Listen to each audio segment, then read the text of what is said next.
आपके द्वारा महाराज जी जो जिले में अवैध रूप से रह रहे हैं घुसपैठिए, उनके लिए आपने ज्ञापन दिया है कि प्रशासन, राज्य सरकार उनके खिलाफ कार्रवाई करे, तो ये क्या है पूरा मामला? ये मामला ऐसे है कि हम जब भी आश्रम से बाहर निकलते हैं, कभी सिक्कर की तरफ जाते हैं, कभी झुंझुनू की तरफ जाते हैं, या अन्य कहीं भी गाँव में प्रोग्राम में जाते हैं, तो रोडों पे ऐसा देखने को हमको मिलता है कि कोई बाबा जी का भेष बना के, हाथ में कमंडल लेके, लकड़ी लेके, और सुबह सुबह कोई इधर जा रहा है, कोई उधर जा रहा है। तो हमने उनको पूछने की कोशिश की, भाई आप कहाँ से हो, कौन सी संप्रदाय से हो, तो कोई संतुष्टपूर्ण जवाब हमको नहीं मिला। फिर ये भास्कर जी अपने मुकुंदगढ़ से हैं, इनसे बैठ के डिस्कस किया गया, तो इन्होंने और भी कोई समस्याएं बताई कि अपने यहाँ बांग्लादेशी रह रहे हैं, अवैध रूप से रह रहे हैं, उनका कोई आइडेंटिफाई नहीं है।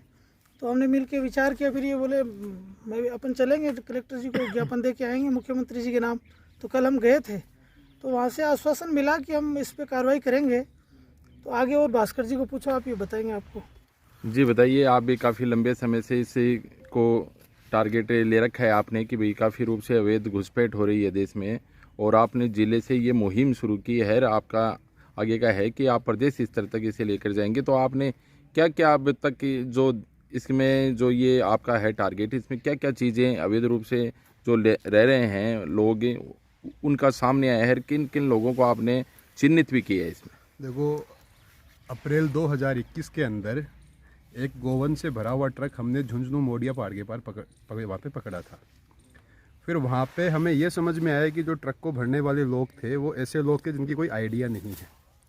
फिर हम डिटेल में गए तो ऐसे लोग मिले जो भारत के ही नहीं हैं और मेवात के लोगों के साथ उनका कनेक्शन था। तो इस संदर्भ में आगे मैंने महाराज जी से उस समय ही चर्चा की थी। मैंने कहा महाराज, अपने झुंझुनू ज़िले के अंदर ऐसे लोग रह रहे हैं जिनकी कोई आइडिया ही नहीं है।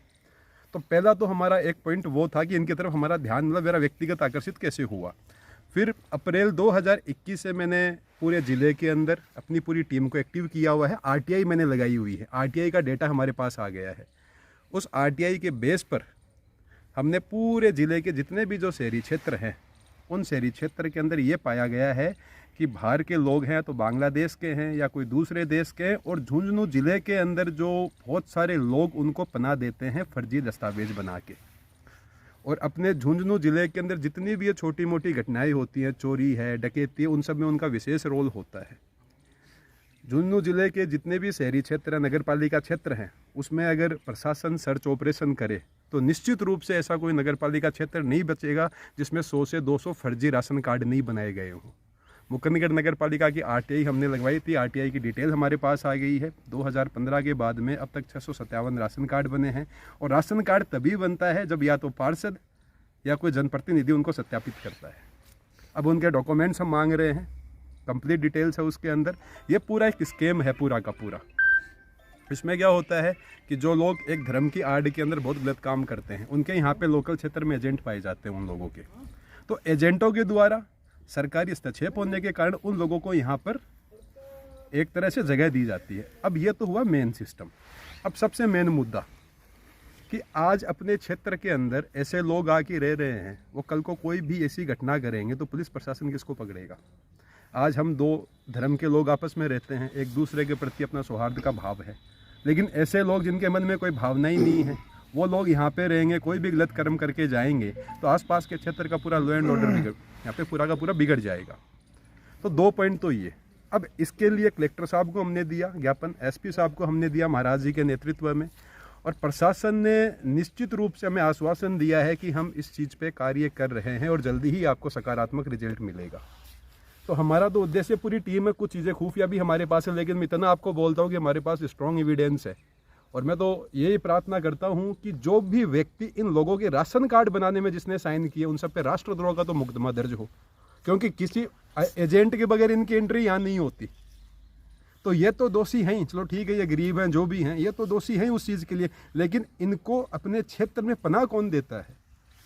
उन सब पर राष्ट्रद्रोह का तो मुकदमा दर्ज होना चाहिए और संवैधानिक तरीके से उनकी जांच होनी चाहिए। और निश्चित रूप से हमारे पास स्ट्रॉन्ग एविडेंस है जो हम प्रशासन के साथ, जब प्रशासन हमसे मांगेगा तो हम उनके साथ शेयर करेंगे। उसके अंदर झुंझुनू जिले में 981 गांव हैं और 11 आपके ब्लॉक हैं। तो जिले के अंदर हर जगह हमारे साथ लोग जुड़े हुए हैं, क्योंकि गो तस्करी में इनका विशेष रोल देखा गया है इन लोगों का। तो तब से ही हमने सिस्टम एक बना के, और हम 2 साल से इस चीज़ में काम करें। मुकंदगढ़ CLG मीटिंग में मैंने ये मुद्दा उठाया था, कुछ मेरे और लोगों ने भी इस चीज़ को मुद्दा उठाया कि साहब ये जो लोग घूमते हैं आप उनकी आइडिया चेक करो, लेकिन उस पर कोई एक्शन हुआ नहीं। उसके ऊपर अब हमने दिया प्रशासन को, स्ट्रॉन्ग एविडेंस हमारे पास है। जिन जिन के राशन कार्ड बने हुए हैं तो राशन कार्ड के साथ सपोर्टिव डॉक्यूमेंट लगे हुए हैं, किसी पार्षद ने, किसी चेयरमैन ने, किसी ने तो साइन करके दिया होगा ना, उससे पूछा जाएगा उससे। और इन सब की या तो वेस्ट बंगाल की आइडिया है, पंजाब की आइडिया है, लोकल बाहर की आइडिया है उनका। तो ये सब चीज़ें यहाँ पर चल रही हैं और उस पर स्ट्रॉन्ग अब धीरे धीरे धीरे सिस्टम काम करेगा। 10 से 15 दिन के अंदर 1-2 बंदों पर राष्ट्रद्रोह का मुकदमा मेरे हिसाब से दर्ज हो जाएगा। प्रशासन एक्टिवली काम करेगा तो एविडेंस हमारे पास बहुत सारे हैं।